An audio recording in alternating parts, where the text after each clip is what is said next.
The following program is intended for mature audiences.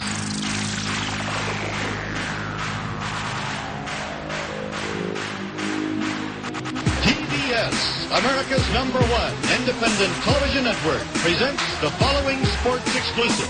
You're listening to Basically a Sports Show. Follow us on Twitter at Basically Sports. Subscribe to our podcast on iTunes. And check out every episode of the show at basicallysports.tumblr.com. Now here's your hosts, Zach, Greg, Mike. And you're listening to Basically a Sports Show. Okay, guys, before we get started with all the hockey and stuff tonight, we have to crown a champion in the 2019 glorious Tournament of Victory. And as everybody knows, the final matchup, number 1 seed Florida Man versus number 1 seed Gritty, the Flyers mascot. Truly one of the greatest GTOV championship games we've had. I have to think that this is going to be, that this was nothing but chaos incarnate. Yeah. Just a drag out barn fight between the embodiment of chaos in of Gritty and an agent of chaos in Florida Man. Like, I imagine this being a case where, honestly, it just, like I imagine they beat on each other to the point where it became a bit uncomfortable to watch. Like, it started off intense, and then at a certain point, you're like, oh God, no! like Mankind versus the Undertaker, where it reached a point where you're going, oh, yeah, I don't know how much more I want to see of this. Yeah, it's awesome that Mankind, fell through the cage, but at the same time, you're like, Jesus Christ, is Mick Foley really dead? Like, yeah, he's got a tooth sticking in his nose and the whole bit. Yeah, but my question is this: if Florida Man had a mascot, wouldn't he look like Gritty? You know what I'm saying? Like, if you designed a mascot for Florida Man, I think Gritty would be it, right? I have to think that Gritty would make an acceptable version of Florida Man in Muppet form. Yeah, that's what I'm saying. I think there's a connection there at some level between these two. But yes, I think there's a inherent kinship that they share, and that's obviously important. But yeah, that was a championship matchup. Let's see how they got here. From the Final Four, if I remember right, I believe Gritty knocked out late 80s Ric Flair. Yeah, and I was as Gritty's champion, as his leader here. I was concerned because Ric Flair had upset some strong contenders. Yeah, he was on a run. Bracket. Ric Flair knocked off Jesus Brady, which you don't do. I was concerned with Gritty's chances. So I'll tell you how that happened, right? It's like, okay, what's Jesus Brady's greatest strength? It's when he gets the ball back, right? Yeah. Well, if Jesus Brady's going up against late 80s Ric Flair, I guarantee you the reason why Ric Flair was able to get out of there with the victory is because he had the rest of the Four Horsemen there to keep the ball away from Jesus Brady. So that probably played a huge part in that matchup. And Ric I Flair think spent his time styling, profiling, and keeping the ball away. Yeah, and Ric Flair, very strong candidate from Andy's Chubbs Peterson Memorial Region, very strong. And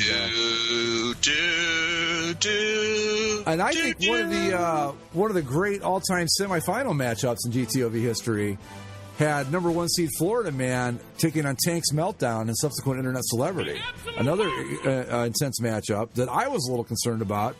Even though they're both in my bracket, I was really pulling for Florida Man, and Florida Man got the win. But both Gritty and Florida Man breezed through pretty easy. The finals were 16-8, I believe, in both games. So no problem with those two. Yeah.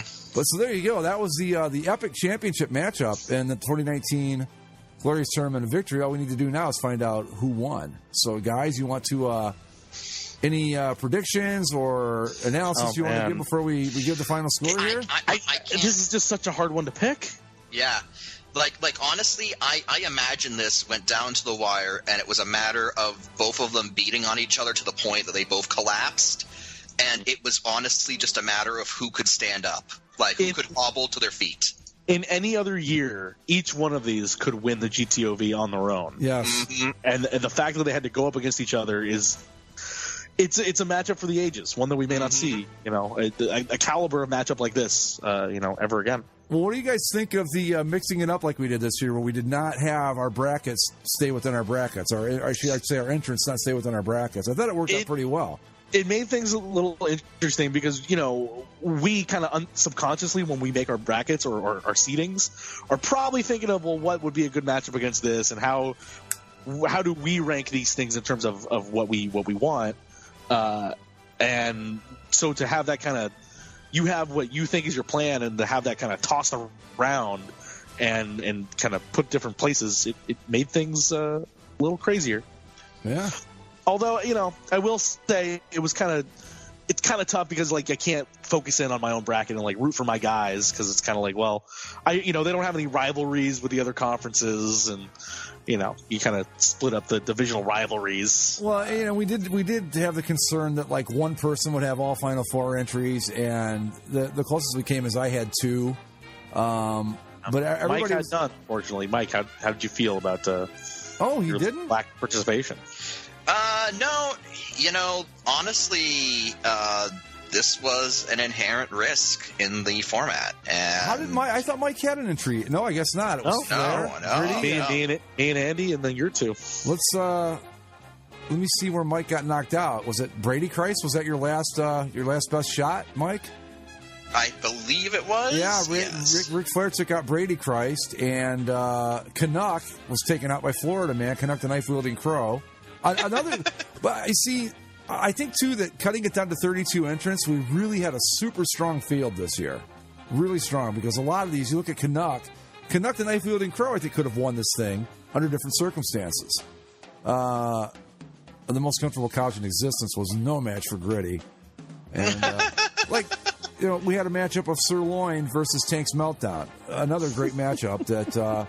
Sirloin, I thought, was a sure Final Four entry, and I was surprised that Sirloin did not make it as far as he did. Yeah, but as much as we are proponents of Tank's Meltdown, I didn't think it had the staying power that it ended up having. Tank's Meltdown, it went further than I thought it would. But for the championship match, again, 2 number 1 seeds, which is good. Florida Man and Gritty. It's time to reveal the 2019 champion in the glorious Tournament of Victory. Any predictions, guys? I can't make a prediction. I can't. It's like watching 2 of your children fight. I will tell you this: the final score was 16-15. Oh no! Oh, 1 vote, ladies and gentlemen. So this one lived up to all the hype. It did everything it was supposed to do, right down to the final score. But in the end, Florida Man comes through with the championship. Man. Giving me my second championship. So I think we all have 2 now, right? We all have 2. Yeah. And does Andy have 2? Yeah. Right? Doesn't he? No. Well, no, because this is our 6th or 7th one. 7th one. So I've got 2. We've all got 2, and Andy's got 1. Yeah, okay. Yeah. Okay, yeah. Well, the 3 of us all each have 2 now. And all right. Mike's bid for a repeat came up just short, but yep, Florida Man wins it. In the event that the entry 1 came from my bracket, even if it wasn't my pick, I was going to claim 3-peat and hang the banner a la UCF. There you go. Yeah, absolutely. Absolutely. But there you go, folks. The 2019 Glorious Tournament of Victory is in the books. Florida Man takes it in a epic battle with Gritty, the Philadelphia Flyers mascot, and I guess we'll do it all again next year.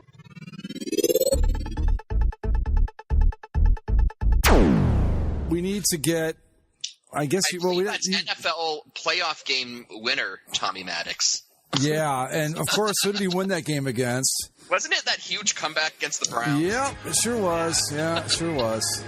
Bastard. Even when the Steelers are bad, they still fuck over the Browns. Yeah. Even when the Steelers are reduced to Tommy fucking Maddox, they can still pull it out. The one time the Browns make the playoffs since they've been back, and they get a nice big lead on the Steelers, and then Tommy Maddox, of all people, leads this incredible comeback. And it was one of those where as it was happening, you knew you couldn't stop it. You just had to sit there and watch as it happened. As the immortal Tommy Maddox went to work. Exactly. I mean, when I'm down by a touchdown late in the fourth quarter, give me Tommy Maddox over Tom Brady. Absolutely. I'd rather have him over Joe Montana, and you know how important Joe Montana is to me. Has Tom Brady ever won a XFL championship? Fuck no. No, he hasn't. He has not. That's right. That's right. Tommy Maddox facts. Tommy Maddox has more XFL championships than Blake Bortles. Yep. And Tom Brady and Joe Montana combined. You know what needs to happen? Like, if the XFL, like when they come back next year, if they don't bring Tommy Maddox out for some opening game ceremony, it's going to be a goddamn crime. Like, that man is an XFL legend, and he deserves to be treated as such. I agree completely.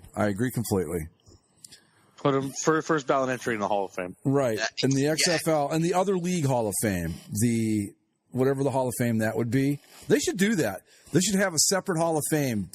For all of these other leagues? The alternate league Hall of Fame. We'd have the UFL, the USFL. The WFL. And it would be in Birmingham. Of course. It has to be in Birmingham. Either Birmingham or Orlando. I mean, right. You really can't go wrong with either. Yeah. You'd have I think, you have giant bronze statues of Tom Dundon and Donald Trump, right out front. Yeah. Let's start a movement. We'll get a Twitter thing going, and we'll build a web page, and Tommy Maddox, inaugural inductee. What are we going to do? The alternate league Hall of Fame or the alternate league? No, we got to do better than that. Spring League Hall of Fame. They're all spring leagues, right? The other football league Hall of Fame. The WFL was a fall league, so we got to go. What was it, Zach? The other WFL was a fall league. It sure was, yeah. Yeah, spring football. That idea didn't come up until the USFL, as far as I know. Oh man, that's the first time I'd ever heard of it, anyway. And oh my God, that USFL. What did it last? 3 years, roughly. Yeah. And like the first 2 years when they were in the spring, they were doing all right for themselves, and then it was. There was a Facebook group called USFL fans or whatever, and I thought, I'll check this out. This looks like fun. These dudes are hardcore. I mean, it's like the USFL is the greatest thing that ever existed, and they can't believe it's gone. There's this one guy, he takes the old NCAA football game, does add-ons where he creates the old USFL uniforms, the whole bit, and he plays out every game of every season. Why would you do that, though, in the NCAA game? Why wouldn't you do that in Madden? I don't know. Can you not build a team in Madden? I'm pretty sure you can. I used to be able to. I don't know if you can anymore. The NCAA, the EA NCAA games had a terrific team builder function, so it's just easy. But I think that's what it was. It was the best one, yeah. Yeah. But yeah, I mean, he's got like the uniforms down. Like the other day, he posted a YouTube video of the Denver Gold playing the Chicago Blitz. I was like, they were right on the money. I couldn't get over it. Has the players, the whole bit. And I'm thinking, wow, this dude's he's just got way too much time on his hands. But he's dedicated. I'll give him that. My goodness. Hypothetically, if you're in a financial situation where you never had to work again, what are you going to spend your time on? It's like, you know what? I'm going to recreate the USFL. Why not? And there's other guys, they post links to the actual games, which is kind of cool. You can go back and watch like a game from, say, the middle of the season in '84 or whatever. So that's kind of neat. But they're way into it. It's really something. I suppose there's people like that. That's what the internet has done, is they've brought together all these weirdos. People that are into uniforms and stuff, for example. All these people, they always existed, right? Yeah, exactly. But it was just a matter of finding each other. Finding each other, yeah. I'm sure the internet, the greatest and worst invention of humankind. Yeah, I'm sure. The internet is goddamn depressing if you actually think about what we've done with it. Yeah, this guy's been doing this with the USFL probably since 1987. But no one else knew about it, and then he found other people, and here we are. And I think that we are the living embodiment of the internet, finding people with the uniform thing. We're out. It's like before the internet, I never would have, been able to find anyone else who gave a crap about what color the Browns face mask should be. Right. Yeah.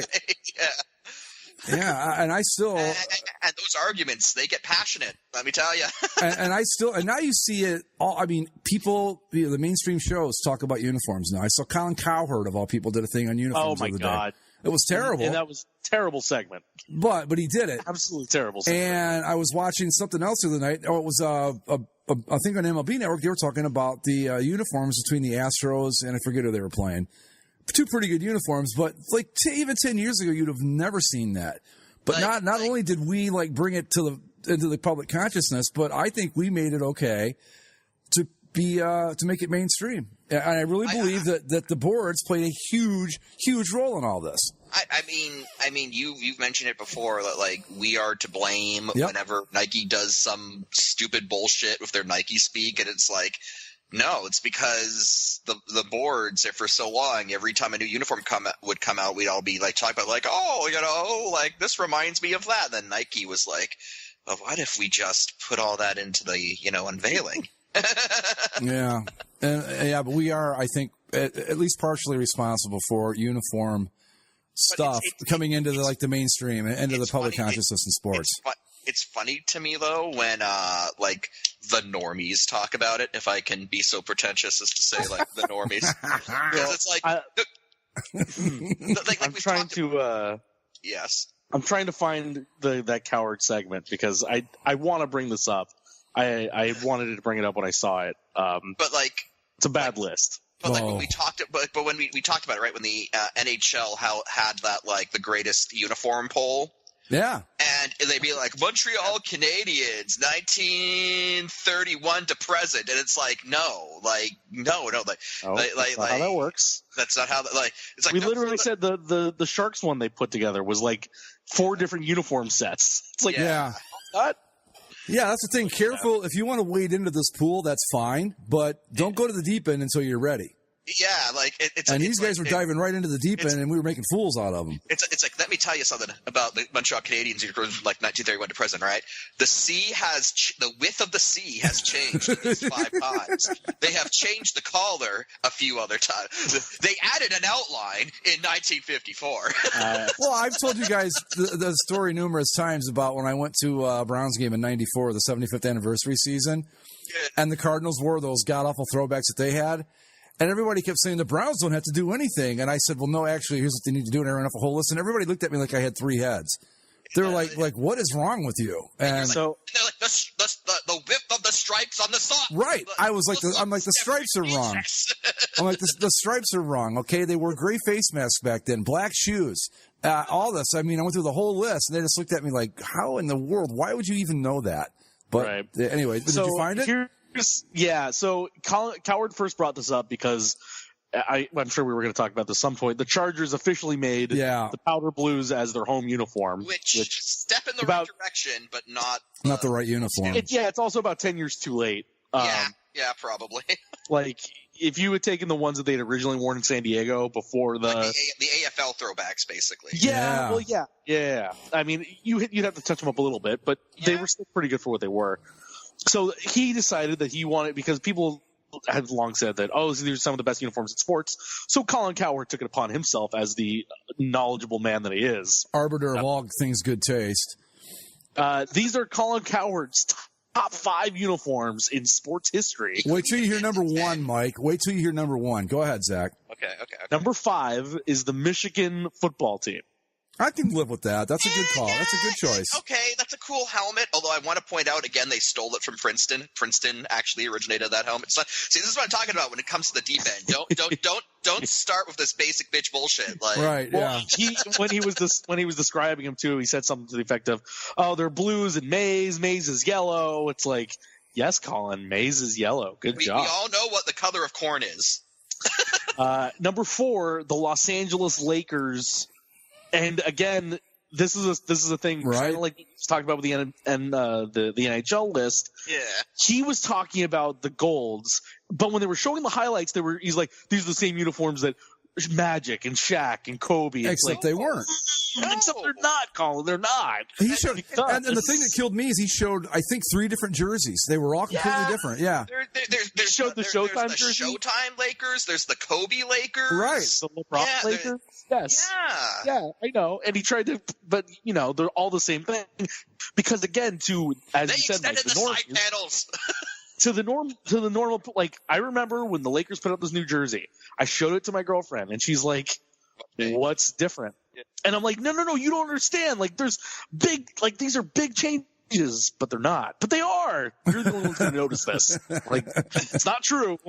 It's a big problem." See, my girlfriend, she's gotten to the point now where she spots that shit. She's like, "Well, that's not the same. That's not right." Yeah. And to her credit, she does point out some things, but then when I make a big deal about, like, this is a huge thing, I can't believe they did this, and it's like, what? Well, again, I once had to deal with a guy who thought that my Toronto Blue Jays hat was a New England Patriots hat. So, those are again.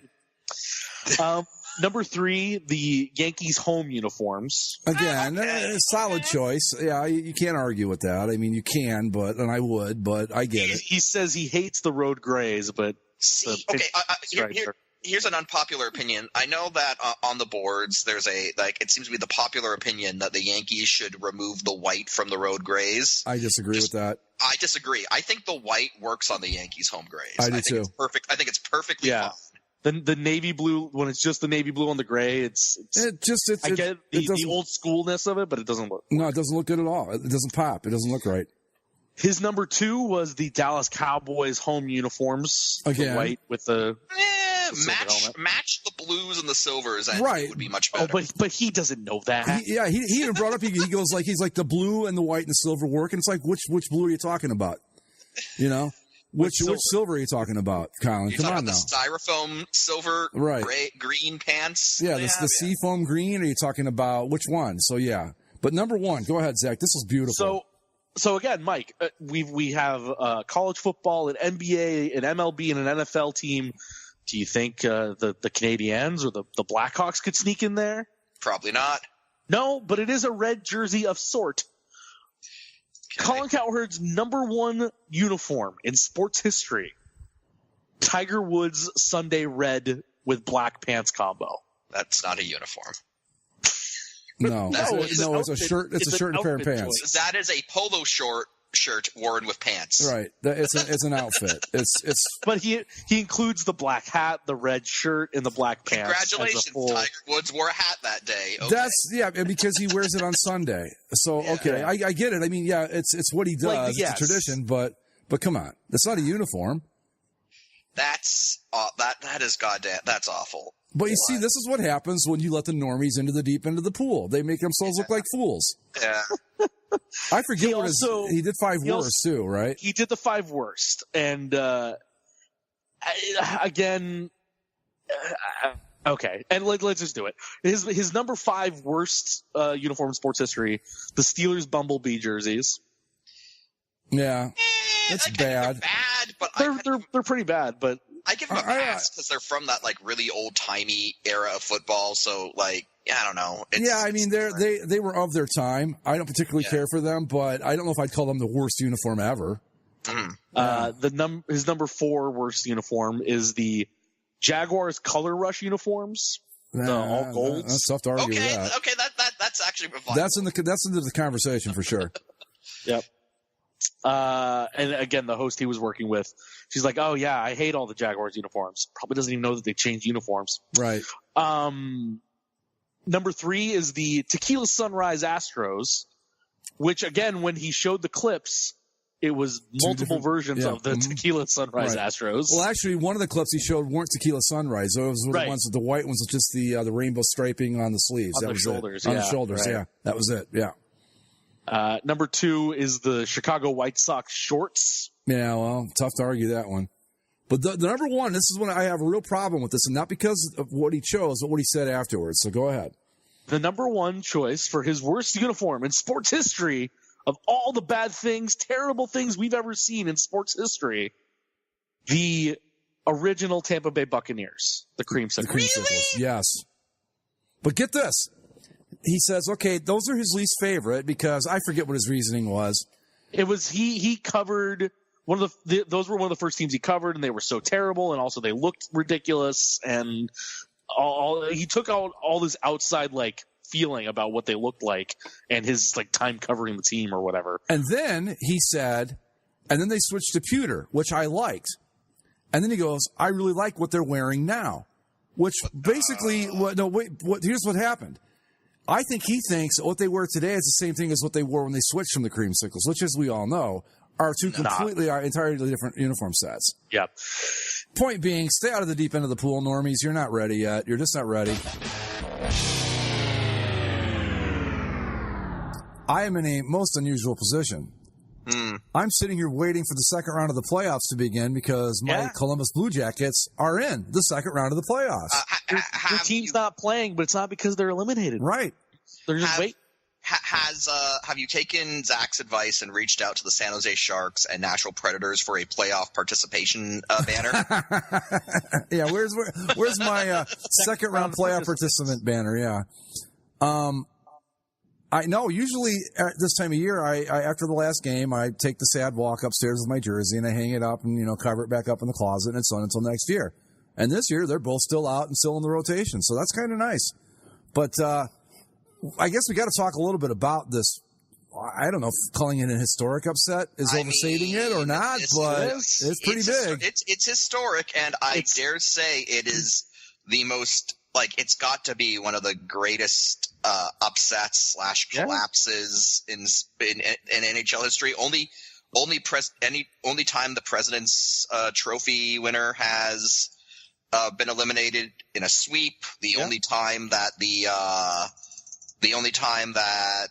I mean, this is a record-setting season, like 62 games, 62 wins, tying the Red Wings. Like, great. The people were calling this Lightning team the greatest hockey team of all time. Oh, well, okay, but no. I thought the sweep thing was only in the first round. I thought a President's Trophy winner had been swept, but later. Oh, no. It's first round, right? Round. Yeah, okay. Yes. Yeah, the first time a President's Trophy winner has not won a game in the playoffs. Because even when the Ducks beat the Sharks back in, 2010, 2012? Yeah. Or maybe it was 09, I guess. 09. Anyway, that was 5 games, and I thought that was incredible. And then there's the 2012 Canucks who won the President's Trophy, and they lost in 5 games to the Kings. But this is the first time that it's ever been a sweep. And the funny thing about it, this is the first time ever that the number 1 seeds in both conferences have been. Yeah, they're both out. Yeah, Calgary managed to win a game before getting sent home, but they weren't a whole lot better. On a Mike Smith shutout, no less. Yeah. He only gave up, but like I said, he only gave up 17 more goals in 4 games after that. So come on, cut him some slack. Yeah. Damn near 5 goals a game after that. The number 1 seeds combined were outscored 35-17 in the first round. Look, what is that? Look, you live by Mike Smith, you die by Mike Smith, all right? Yeah, but you look at it, though. How did he ever get a shutout? Because he was terrible after that. Hockey's weird, man. Yeah, right? what happened in that first game was the top line for Colorado was held down, and everybody else had to try and chip in, and they couldn't, and they kept shooting it at his chest. And then after that, Nathan McKinnon, found his cheat code and unlocked the rest of the series, and that was that. Yeah, so. It's just not a good year for the number 1 seeds in the NHL. The funny thing about the Jackets Lightning series was, yes, it was an upset, but it didn't look like one. It looked like I said, I think I said this on the boards, or maybe somewhere, I don't remember, but if you took someone that knew nothing about hockey, had them watch that series, they would go, okay, Columbus is the number 1 seed and Tampa's the number 8, right? You say, no. Columbus was the better team in every possible way in that series. Yeah. I mean, I think a friend of the show, McCarthy, kind of said it best, where he was saying how, going into Game 3, right, he felt like the Lightning were going to come out guns blazing, and it was sort of like, oh man, if we need to survive that onslaught in Game 3, and then Game 3 came out, and the Lightning only had 5 shots in the first period. It was a complete and utter collapse. Yeah, and just I don't even know what to say, really. I mean, I think after Game 3, part of me was always worried if they don't get the sweep bad things are going to happen. But now you look back on it, McCarthy put it best. He said Tampa just stood around a lot, like they didn't know what to do. Yeah, it was. We talked about it a little bit, and it was pretty evident in what John Cooper had been saying, and what even Mike Hewitt said about John Cooper the whole time. They thought that they were so good that it's like, you know what, we're gonna put this one behind us. We'll show up next game. It'll be fine. Yeah. Mm-hmm. And they never once adjusted to what was actually happening. No, they expected that it would work out for them. Yeah, they thought that they would flip the switch. They thought that that's not who we are. We're gonna flip. We're a good team. We'll be fine. And it never came. Never showed up. They had a couple runs like where they would look really good for 5-10 minutes, and it was as if, because they didn't tie the game or do whatever they had to do in that 5 to 10 minutes, they would just say, okay, screw it. We're not going to do that anymore. It didn't work. It was weird. It was just the Jackets. It was so much fun because, first off, the Jackets, as we all know, had never even won a playoff series. And they're dominating this thing. I mean, the only really, I guess, tight game was probably game 3. Well, 4 got tight there for a while, but when they pulled the goal in and then the empty net goals, it just was, Yeah, I mean, it's funny to say that the turning point in this series was Game 1. Was the Blue Jackets' first goal in Game 1. Yeah. Because if the Blue Jackets, I think it was a sequence where Tampa could have gone up 4-0, but Bobrovsky came up with a big save. And a couple minutes later, Foligno scores. Yep. Mm-hmm. If Tampa Bay goes up 4-0 in that first game, I think that series is completely different. Absolutely. Because at that point, Columbus thinks that they're outclassed. At that point, Tampa Bay has their confidence and they're rolling. And yeah, maybe the Blue Jackets make it a tighter series, but I think in that moment, that's what kind of swung the game. Was the Blue Jackets got their life, and the Lightning thought they were going to coast and stop moving. In Game 2, I think it was started with about 5 minutes left in the second. Bobrovsky made these 2 incredible saves, and it was like a light bulb went off in his head, and he went, oh, wait a minute, I can actually be good at this. Because he, as usual, he was shaky Bobrovsky, like he's been in the past couple playoff series. He'd already given up 3 goals, but he made those 2 saves, and then Foligno scores, and all of a sudden it's a game. And, if you can have a turning point with only 2/3 of a game being played, that's where it was. It was right there. Yeah. And Bobrovsky's play was the other big thing in this series. Like, he played pretty good. Like, I wouldn't say that he won the series by himself. He played very well. But on the other side, Vasilevsky was awful. Yeah. Awful for Tampa Bay. Well, in Game 1, I mean, we talked about it that week, that a couple of the goals he gave up in Game 1, I mean, Christ was one, he just stood there and watched it go by. Like, oh, wait a minute, I'm supposed to stop this. Yeah. He looked like that in every game.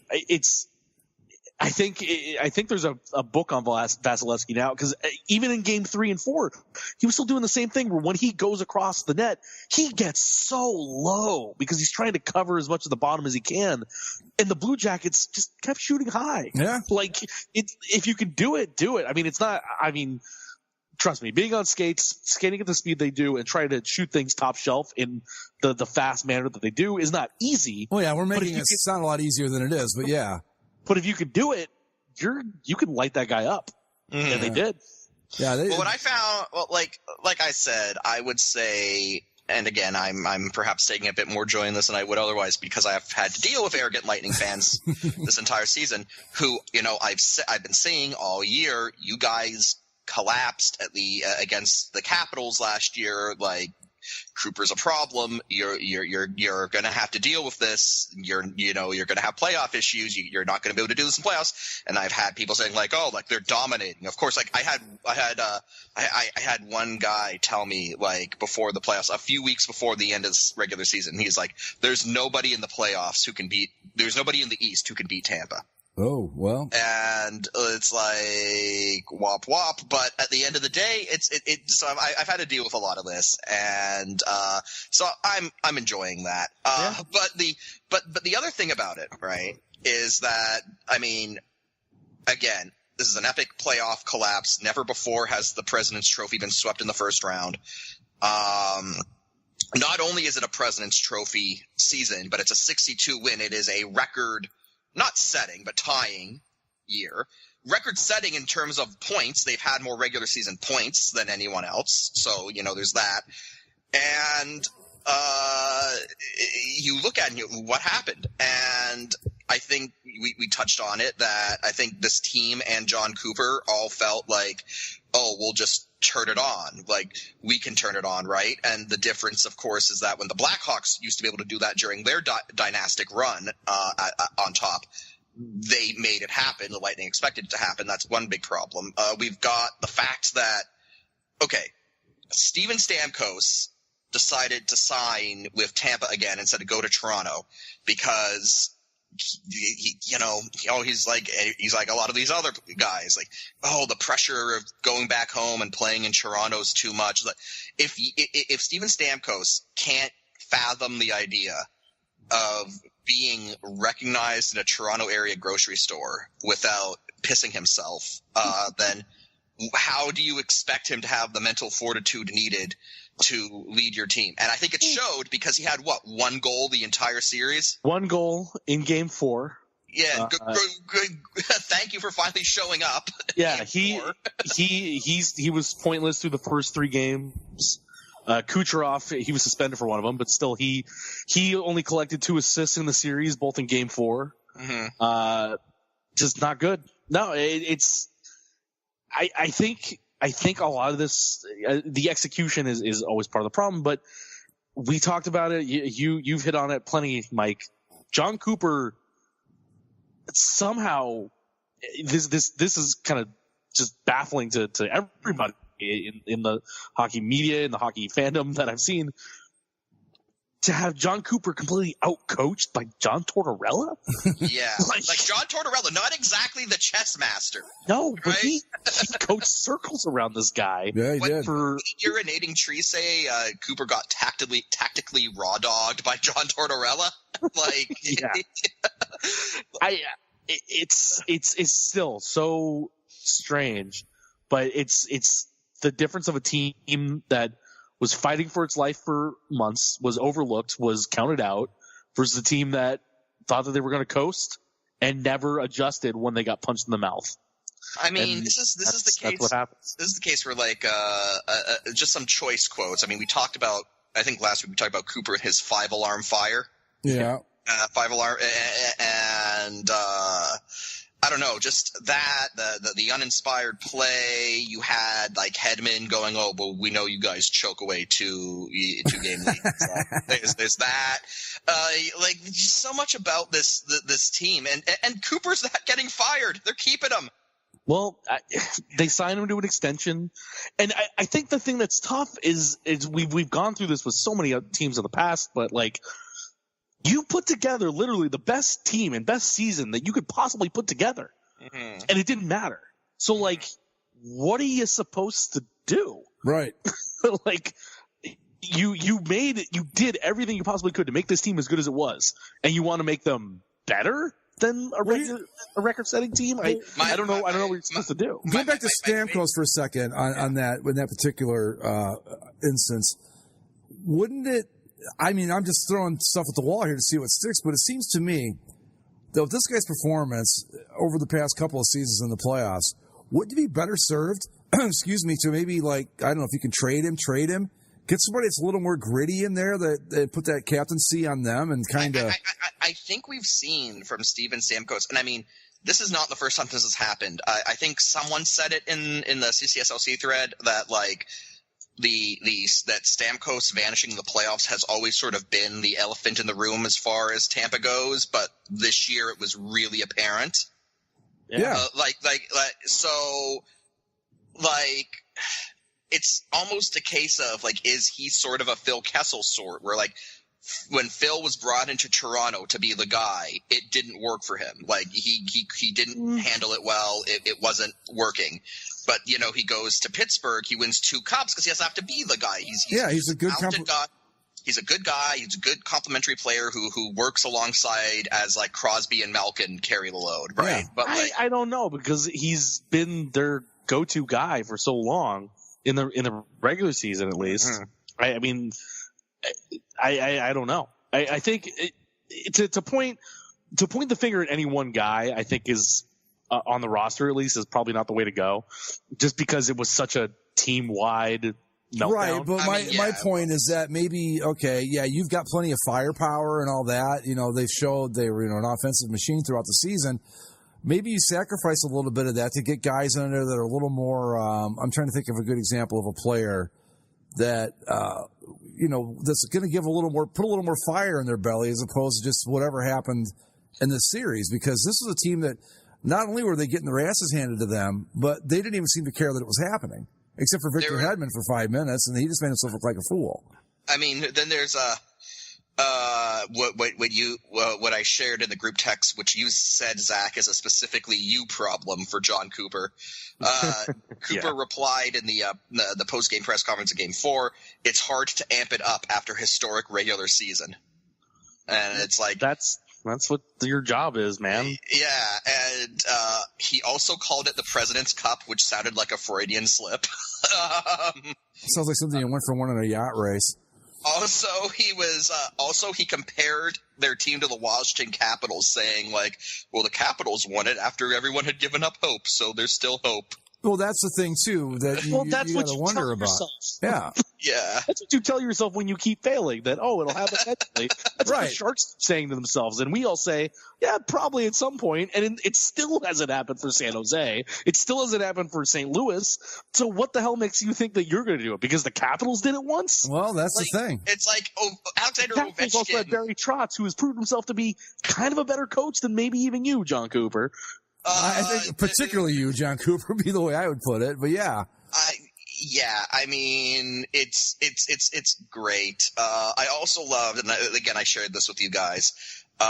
They've got an old NHLer named Bobby Taylor on the Lightning local broadcast team, and he played in the NHL in the 70s, and he was on a few cup winning teams. So, and he's the resident old time grumpy hockey man for the broadcast. Sure. And everyone else after Game 4 is talking about like, oh, well, this was still a historic season. And Bobby Taylor just chimes up. He says, no one cares about the President's Trophy. No. And I was like, no, I mean, seriously, good for you. How many times have we joked about it? Like, you don't want it because I don't know what the actual numbers are, but it seems like half the time the team that wins the President's Trophy doesn't win shit after that. You know, yeah. I mean, I'm sure that some do, except for that one time where the Blackhawks saved hockey and just won everything. If this was European soccer, the President's Trophy would be the be-all, end-all. But in North America, we have playoffs, and fair or not, that's the way that we crown our champions over the course of a season.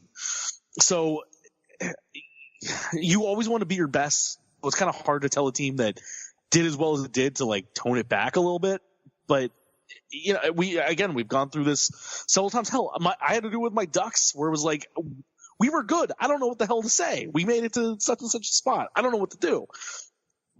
Tampa Bay is going to have to do that same sort of thing. Like, with the way that their contracts are set up, I think they just kind of have to give it another kick of the can because the talent, I would say, is there, but this has got to be a coaching issue. I don't know how you expect things to change, right? Like, congrats, John Cooper, one of only 2 coaches to win 62 games in a regular season.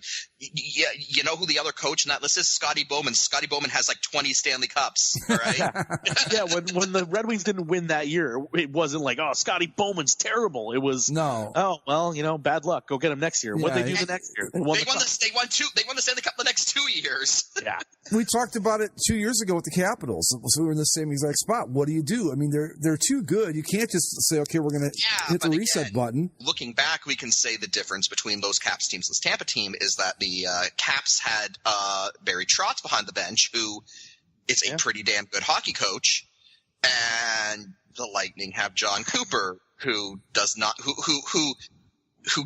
appear to be, and maybe John Cooper proves me wrong, but the kind of guy who responds to his 62-game winning team getting swept by a team that clinched the playoffs on like the second last day of the season, and his only response is, oh, they were the better team for 6 days in April?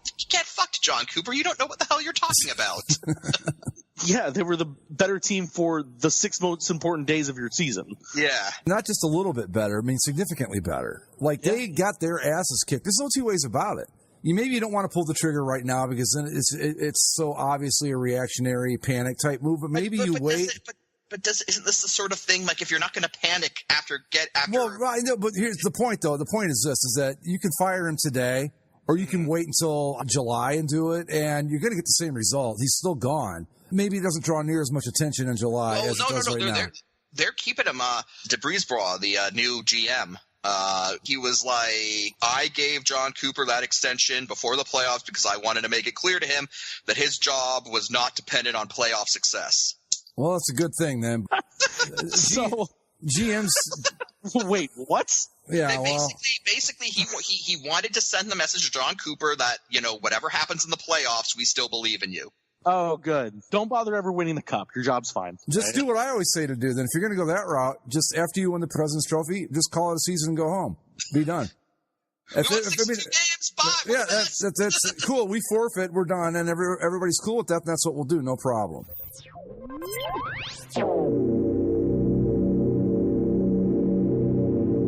How about those Islanders? Damn. I mean, Sidney Crosby 1 point in 4 games. When you want to talk about playoff chokes. Yeah. Well, they've kind of gotten lost in all this. I mean, they were pretty freaking dominant in that series against the Pens. Well, the thing is that they were swept the same night that Tampa was swept, and so Tampa kind of got the traction. Yeah, I think if you're, not to switch teams or conferences, but I think the Flames have to be pretty happy that Tampa got swept out because now their first round exit doesn't look as bad. It's still bad, but if Tampa wins that series, then Calgary's the talk now, right? Because they're the number 1 seed, get knocked out. But yeah, but the Islanders, that team scares me to death. I don't know. Yeah, I like the way they're playing a lot. Well, and being a Blue Jackets fan, looking at the second round, you're going, okay, who do you want? Who do you like? How do you like your chances against so and so, this and that? And the team I don't want to play is the Islanders for sure. Well, you won't. I know you won't until unless they get to the finals. But the point is that that's a team like you can go. Okay, I can see them getting past Toronto. I can see them maybe getting past Boston. Who would they go after that? Would it go straight to the Islanders then? Is that or the winner? Then it would be winner of Islanders Capitals most likely. Yeah, I can almost see them getting past the Caps. The Islanders that's bad. That's bad. Yeah, I think we talked about it a bit last week when we were doing the playoffs, but the Islanders were just playing fast and aggressive, and I don't know, man. I liked everything I saw out of them. Yep. Robin Leonard had an incredible series in net. Yep. I liked everything about what this. They're playing just fun to watch hockey and just kicking the shit out of Pittsburgh, which didn't break my heart at all. So the question is this the beginning of the end of the Pittsburgh Penguins as a dominant team in the NHL? Yeah, probably. Because they followed like the Chicago Blackhawks formula to a T in this way. Mm-hmm. Where the Blackhawks, when they finally faded, they went, I think, to like the Stanley Cup final or conference final like the year before and lost. And then the next year they played one of their divisional rivals that was an upstart, wanted to beat them, and got swept. For the Blackhawks, it was the Preds, and then for the Penguins here, it's the Islanders. And then the next year, which was this year for Chicago, they fell off a cliff. Mm-hmm. And now you're getting to this point with Pittsburgh where it's like, well, their stars are older. They have some goaltending issues. And on top of it all, the problem that they shared with the Blackhawks, that they shared with the Kings, the farm system is drying up. Mm-hmm. Because when you have these successful teams like they've had, you put a lot of money into your top guys, right? And so to fill out the rest of the roster, you got to rely on your farm system, minor league guys, the cheap talent that you can kind of replenish every so often in the bottom of your lineup. And when that starts to crumble, the top of the lineup can only carry the team so far. And now they're in this spot. And the other thing that hurts the Penguins doubly so, Matt Murray's had a couple subpar seasons after winning the Stanley Cup. Mm-hmm. And then they look across the conference to the guy that they let go in the expansion draft, Marc-Andre Fleury. who's playing like Marc-Andre Fleury of old for the Knights. Yeah, maybe they're having a little buyer's remorse there. But it could be. I think I don't know. I think they trade those 2 cups. I think they're happy with that. They're not going to be too upset. Yeah. No, you take your wins, but this might be the end of this current iteration. Well, I think, I don't know, like, how much money they've got tied up and what they can, but that's always an issue, too. You got to pay guys like Malkin and Crosby, probably Phil Kessel to a lesser extent, guys like that. And like you said, Zach, you got to start filling holes with cheap labor, and you can only do that and get away with it for so long. Unless you've and your farm system, when you're good, isn't going to keep replenishing because you're too good to get the top prospects. So you've just got to it's just kind of one of those things. But hey, you know what? You got 2 cups out of it, so you can't complain too much.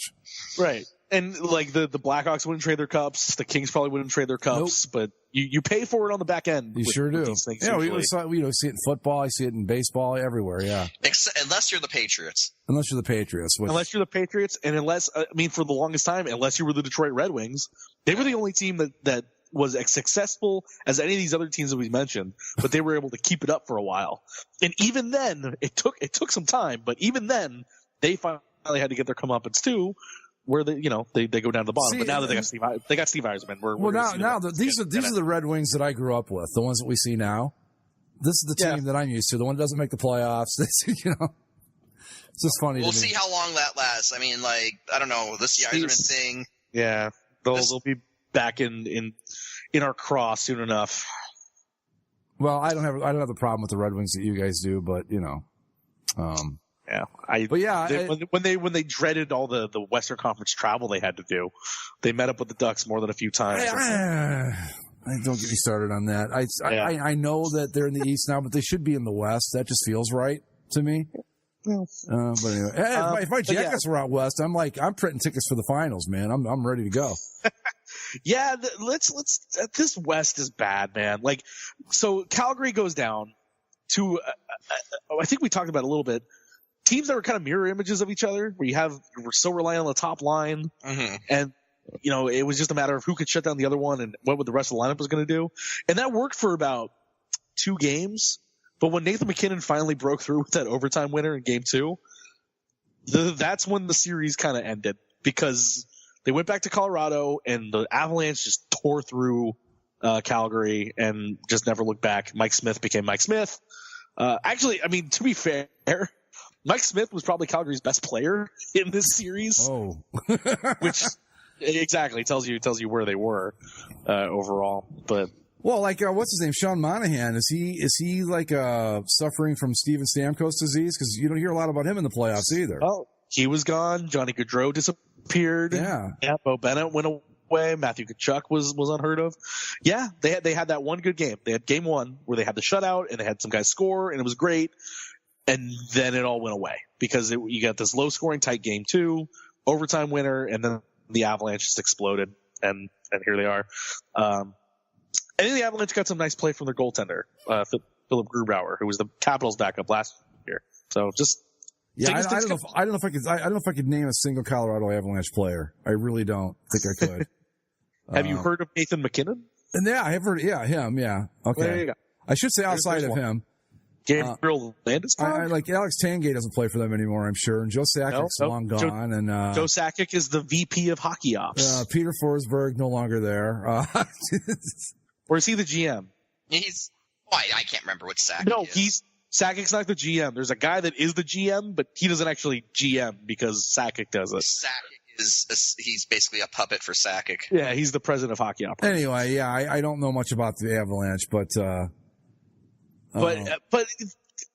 how many times did I tell you guys this season that Calgary is a paper tiger? Oh yeah, definitely. I was going to ask: is the Calgary loss anywhere near as shocking as Tampa's was? It can't possibly be, but it's only shocking from the numbers. But I think if you looked at it with your own eyes, like this is one of those situations where the numbers and the eye test don't line up.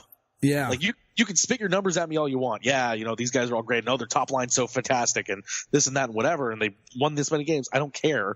They don't look like a cup contender, and they obviously weren't by any stretch. Winnipeg. That's fine. My St. Louis Blues sent home Winnipeg again. Yeah, the Blues. Yeah, we're not going to get caught up in that just yet. We still got to get the second round out of the way here. I think that was a series between two even teams that the Blues ended up being more clutch, which is, again, strange to say. Because, I mean, you look at, what was it, Game 5, where the Blues scored 3 goals in the third? Yeah. To win it. Blues teams in the past haven't done that, and just something about the Jets was wrong all year. I wanted to believe in them, and obviously I picked them, and so I'm way wrong. Again, that's a team with talent that has kind of a mental block that they need to fix, going forward. But I don't know. Again, the West is just strange. Like you're going to have a situation where if depending on who wins Game 7 between Vegas and San Jose, and if Nashville can come back here. Well, Nashville's up 1-0 right now. They just scored Nashville's on Dallas. Up 1-0. But Dallas is up in that series, so if they close it out tonight, they will be a lower seed that won. Yep. Colorado was a lower seed. St. Louis was the lower seed. And if Vegas wins, they would have been the lower seed. But I hope San Jose wins, just because, as I said in the thread, it's about time Vegas got some comeuppance. You know, we said it plenty last year that being in the NHL is a harsh and terrible existence. He's losing in double overtime on a shorthanded goal had to sting a little bit. Well, blowing a 3-2 series lead by shorthanded home overtime, double overtime goal, and then going on the road to lose that Game 7, that would be one way to, kind of right the ship. But it is the Sharks. It is the Sharks. So how much you want to bet that they extended the series only to lose Game 7 at home in excruciating fashion? Oh, I know. And it's not like I want the Sharks to win the next series after that. But, I think it would be good for Vegas to lose in the first round just for their own fan psyche going forward in this league. And guess what life is like in the NHL. Congratulations. Like the kid, like the Magic fans about to learn. Yeah, right. Right. And San Jose, this has been a weird series for them because they looked like they won Game 1. They looked fine. Then the next 3 games were garbage on their part. Just Martin Jones looking terrible and not being able to score, and Vegas just running a train on them with that top line of theirs. Vegas's top line right now is Mark Stone, Paul Stastny, and Max Pacioretty. 3 guys that were not on the team last year. This is a team that went to the Stanley Cup final, and their best line is 3 guys that weren't even on the team a year ago. Well, that could be they've just improved that much, or I don't know. Honestly, the West has just been. I mean, even when you watch the games, they don't seem very interesting. Yeah, the Calgary Colorado matchup picked up some juice when Colorado kind of got started. This Nashville Dallas series, nobody can get a read on this thing. Like it's one of those things where the teams play and one of them wins and that's it, and you move on to the next one, and then then somebody else came back and evened it up, and now you're just kind of going back and forth with teams winning games with no discernible storyline. There's no through line of why one team is beating the other one. Right, exactly. No through line. That's a good way of putting it. Yeah, it's like you don't know. From game to game, I mean, this is going to sound stupid, but I think you guys know what I mean. But from game to game, you don't really know what you're going to get, who's going to win. And I don't mean that you don't know that every game, but, you have an idea of say in a certain series, what certain teams are going to do. In the West, it's just not like that. It's just tonight we might get a 7-5 game, or we might get a 2-1 game, and we don't know. It's weird. But speaking of a series that's like that Mike, you have intimate feelings about the Blue Jacket or the Blue Jackets. My God, the Blue Leafs, the Maple Leafs. Just back and forth. Why can't you guys not finish off this team at home? What is the problem here? I did not want to face a Game 7 against these Bruins, but we knew 2 weeks ago this is exactly where we were going to be. Yeah, right. You can set your clock to it. Yeah, you can, and we're here. Again, though, I'd say it's not a hopeless feeling. This team's proven they can do it, so we'll just see if they do it. I think they do. Yeah, I think they do. People will know if they did or not probably by the time that they're listening to this. But yeah, I mean, there is also the thing of hopefully if they are able to get past the Bruins and close them out, that for the second round, then maybe some of that fear of playing at home goes away because you're not dealing with that mental boogeyman that is the Bruins. Like you get through them, and then it's like, oh, okay, well, that's if you have boogeyman against the Columbus Blue Jackets, then you have some. No, I mean, here's the thing: this Toronto team. I don't want to sound like an asshole, but if. And this is a big caveat because they haven't been able to do it yet. But if they can get past Boston, I'm excited about facing the Blue Jackets. Oh yeah. Not to say in a I think we're gonna beat them sort of way, but in a the Lightning stood around for 4 games and didn't do jack or shit. And this Leafs team is a very fast team, so I don't think that they're just going to stand around and let things go wrong. Hopefully by the next time that we talk, you'll be in good spirits as the Leafs have a 2-0 series lead on the Blue Jackets. Okay, we'll see. We'll see how that goes. Honestly, I giving it some thought because I kept going back and forth. Who do I want? Do I want the Bruins or do I want the Leafs?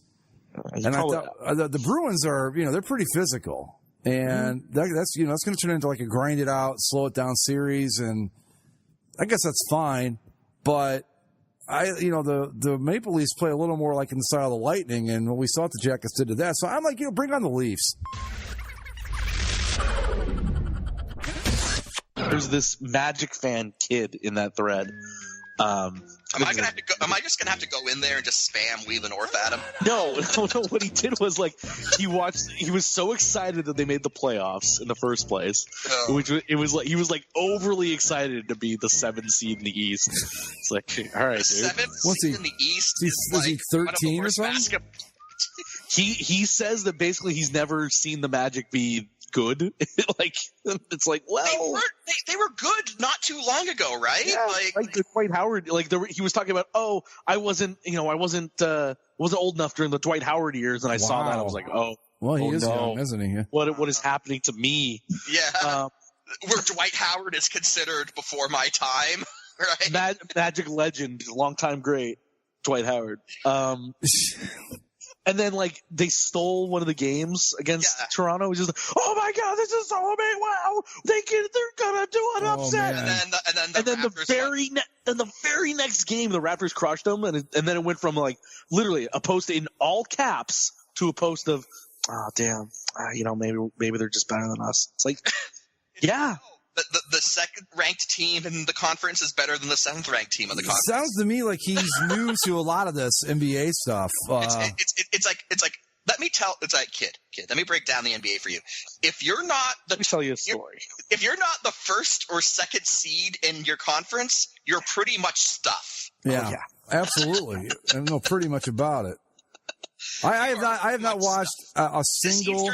This playoffs is an inevitable march towards a Raptors-Bucks Eastern Conference Finals, and that's what it's going to be.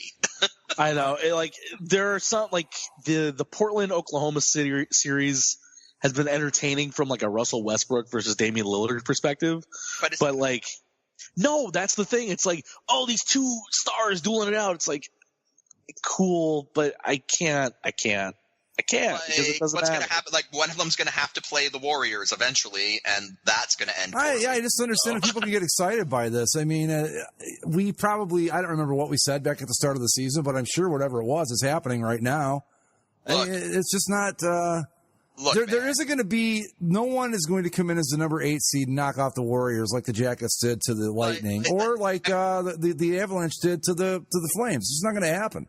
The NBA is a very different beast in that regards. In the NHL, this Lightning collapse was historic, but the idea of an 8 seed knocking off 1 seed is not inherently ludicrous. Right. It can happen. It has happened before. And I mean, but in basketball, no. Look, man, I don't have a problem with the Magic. They seem fine. Orlando's a fun town. Too much damn traffic, but yeah, it's fine. Too much traffic. But if you're a 13-year-old Magic fan and you just want to experience we made the playoffs as a 7th seed, Okay, but like, you're not getting anywhere. Like, the Raptors are going to win this in 5. Wasn't it? I just found the posts. I'm going to put them back to back because it's such a funny. Wasn't it the Warriors who like years ago actually pulled off an 8-1 upset? Yeah, and like they still talk about it to this day because it's so rare. And that Warriors team then lost in the next round. Of course. Let's see what we got here. Okay. Holy shit! Magic win game 1! DJ Augustine literally carried us. Oh, the ride never ends! And then go to game 2. This is one of the worst performances I've ever seen out of the Magic. Okay. The city needs to keep their spirits high for game 3. Oh, he's been around. This kid's been around a while. Oh, I guess not. A couple years, 3 years. But I know who. I knew who he was as soon as I saw his but board name. Let's see. Does he have does he list his birth date on his profile? Probably Sometimes not. people do, but I'm gonna go back because the post he made at the end of the regular season was just so funny because it was like, oh no, what point am I in my life that Dwight Howard is now like old timer? The Dwight Magic or the Dwight Howard Magic was like, oh please, dude, I know. I remember when the Magic didn't exist. Are you kidding me? Spare me the old stuff. Come on. I go back to the Penny Hardaway Shaq Magic. Oh, that's what I was gonna say. Like, I remember, like when I was a kid, Penny Hardaway and Shaq were the Magic, right? Yeah, so, that team probably should have won a title. I don't know why it didn't. They ran into the Rockets. So again, this was the first time the Magic made the playoffs in 7 years, and this is how he responded to that. And again, they're what, the 7th, 8th seed? Seventh seed. Yeah. I can't believe it. This is surreal. Good for him. He's having fun. He's about to learn a really hard lesson, but okay. This is insane. Like, come on, kid. Look. Like, I hate to burst your bubble. You were here because for technical reasons we can't skip to Raptors Bucks, and we have to play some games before then. And so Like, and then in his signature, he has Magic Playoffs 2019 with the potential 16 W's they need to get. And it's like, this kid's about to learn a harsh lesson about life in the NBA, but that's okay. I like the enthusiasm.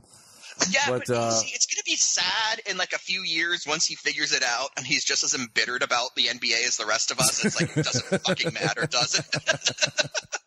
Yeah. It has always been like this in the NBA, and I don't see it changing anytime soon. I remember when I was like 12, 13 years old, and Vince Sanity was at its height for the Raptors. Yeah. And I legitimately thought the Raptors, like, no, we got Vince Carter. No one's taking us down. And then it's like, oh. Well, I mean, I remember a time in the NBA when being a 4 seed, you could still like see like, hey, we could probably beat some of these teams and make it to the final. Yeah.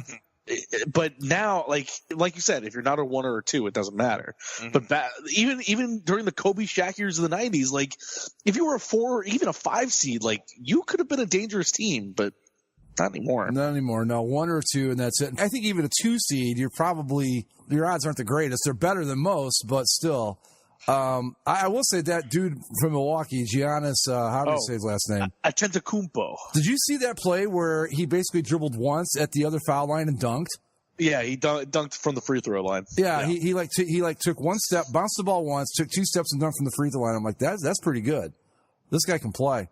Oh yeah, he's an athletic monster. He's something else, yeah. And he's great. That's all I know about the NBA playoffs. That's it, in its entirety, right there. Yeah. Did you know, Greg? The Denver Nuggets are the number 2 seed in the Western Conference. Are they really? Yeah. How many games behind Golden State did they finish? Like 26? No, I think it only ended up being like 3. Wow. Okay. I don't know. I'm gonna pull it up right now. Yeah. Somehow they finished. They were number 1 seed in the West for a while before they lost a couple games. The Warriors hit their stride, and the Rockets kind of stumbled at one point. Yeah. So the Rockets are somehow the 4 seed, but people think that they're also the only team that can potentially beat the Warriors. So that'll be. Yeah, but how long have we been having that conversation? Interesting. I mean, it's like, the Rockets could do it. It's like, no, they can't. Come on. To show you the difference of the conferences as it's always been. The Clippers finished 14 games over 500 and were the 8th seed in the West. The Detroit Pistons finished 41-41 and are the 8th seed in the East. Yeah. So, yeah, this kid going, crazy over the Magic as a 7th seed, it's like... They were 42-40.